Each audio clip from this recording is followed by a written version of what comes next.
ఇక్కడ చుట్టుపక్కల గ్రామాలలో అందరికీ భూగర్భ జలాలు పెరిగినాయి. ఇలా నీళ్లు ఇంత ముందు దాదాపు ఎన్నో వందల మీటర్ల లోతులు ఉండేది. ఇలా ఎందుకు పైకి వచ్చినాయి?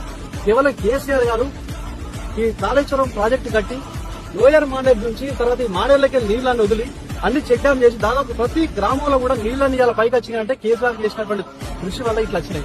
కాబట్టి కేసీఆర్ గారి పేరు డ్యామేజ్ చేయడానికి మీరు ప్రయత్నం చేస్తారు తప్ప, మీరు ఎన్ని ప్రయత్నం చేసినా కూడా ఆకాశం మీద ఎట్లయితే ఊడిస్తే ఎవరి మీద అయితే పడదో మీ కాంగ్రెస్ వాళ్ళ మీదనే పడుతుంది తప్ప కేసీఆర్ గారికి ఏం కాదు. ఎందుకంటే కేసీఆర్ గారు త్యాగాలు చేసాడు, రాష్ట్రాన్ని తీసుకొచ్చినటువంటి గొప్ప వ్యక్తి.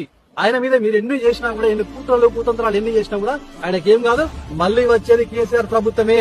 ఇది ఖచ్చితంగా బీఆర్ఎస్ సైనికులము, ఇలా కాంగ్రెస్ పార్టీ కొంతమంది కార్యకర్తలు మా మీదేమో ఇక్కడికి వచ్చి చూస్తా అంటే మమ్మల్ని బెదిరించే కార్యక్రమాలు చేశారు. ఎవరికి భయపడం. ఇది కేసీఆర్ సైన్యం. మీరు ఎన్ని చేసినా, ఎన్ని కుట్రలు చేసినా ఖచ్చితంగా నిలదీస్తాం, నిగ్గదీసి